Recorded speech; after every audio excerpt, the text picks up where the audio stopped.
નમસ્કાર દર્શક મિત્રો, સયાજી સમાચારમાં હું પ્રણવ અગ્રવાલ આપનું સ્વાગત કરું છું. દર્શક મિત્રો, આજે અક્ષય તૃતીયાનો પવિત્ર દિવસ. દર્શક મિત્રો, આજના દિવસનું અનેરું મહત્ત્વ હોય છે. ત્યારે આજે પાવાગઢ ખાતે પણ વિશેષ કાર્યક્રમો યોજાયા. દર્શક મિત્રો, જે માહિતી છે તે મુજબ આજે જૈન વર્ષીય તપના પારણા ઈસુરસથી ભવ્યાતિ ભવ્ય રીતે જૈનાચાર્યની નિર્સામાં કરવામાં આવ્યા.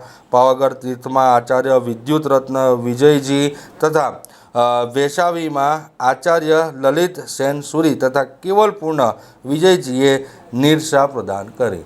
દર્શક મિત્રો, કાશ્મીરમાં જે હુમલો થયો છે જેને અનુલક્ષીને સાદાઈથી પારણા કરવામાં આવ્યા, જે વિશે વિસ્તારથી માહિતી જૈન અગ્રણી દીપક શાહે આપી. શું કહ્યું તેમણે, આવો સાંભળીએ.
स्वामी भगवान की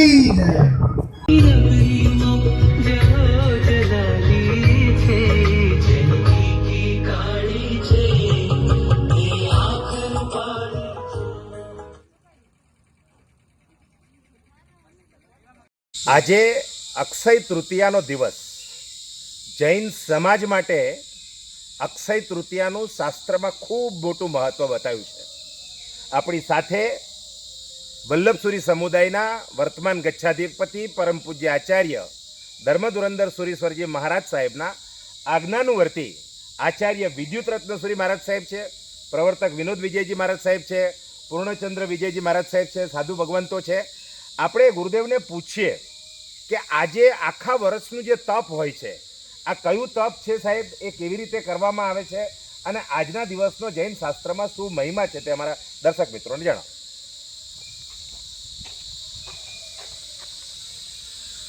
આજનો દિવસ ખૂબ જ મહત્ત્વનો છે. એમાં જૈનો માટે તો ખૂબ જ મહત્ત્વનો દિવસ. એમાં અક્ષય તૃતીયા, આમ પ્રચલિત શબ્દ અક્ષય તૃતીયા ભારતભરમાં મતલબ પ્રસિદ્ધ છે, પરંતુ જૈનો માટે એક આ દિવસ એવો છે કે જે ઋષભદેવ ભગવાન પ્રથમ તીર્થંકર, જેમણે જીવનની અંદર 400 ઉપવાસ કર્યા અને આજના દિવસે એમને પારણું કર્યું હતું. તો ઋષભદેવ ભગવાન એમને કેમ 400 ઉપવાસ કરવા પડ્યા? તો પૂર્વજન્મની અંદર એમને એક અંતરાય કર્મ બાંધ્યું હતું. એના હિસાબે એમને એ ભોજન ના મળ્યું, ગોત્રી ના મળ્યુંના કારણે એમને જ્યારે આજના દિવસે જ્યારે 400 દિવસ પૂરા થયા ઉપવાસના, અને પછી એમને જ્યારે પારણું કરવાનો મતલબ પ્રસંગ આવ્યો, ત્યારે આજથી એ પ્રસિદ્ધ થયું વર્ષી તપ. એટલે કે વર્ષી તપ મતલબ કે આખા વર્ષની અંદર એક દિવસ ઉપવાસ કરવાનો, બીજા દિવસે બેસનું કરવાનું, પછી પાછો ઉપવાસ કરવાનો, પાછું બેસનું કરવાનું, એ રીતે 13 મહિના સુધી એનો મતલબ કરવું પડે છે તપસ્યા. અને એની અંદર ફાગણ વદ આઠમથી એનો પ્રારંભ થાય છે અને વૈશાખ સુદ 30 એનો મતલબ પૂર્ણાહુતિ થાય. તો આજે પારણો એટલે આ જૈનો માટે તો અતિ મહત્વનો દિવસ. બોલો જીના શાસન.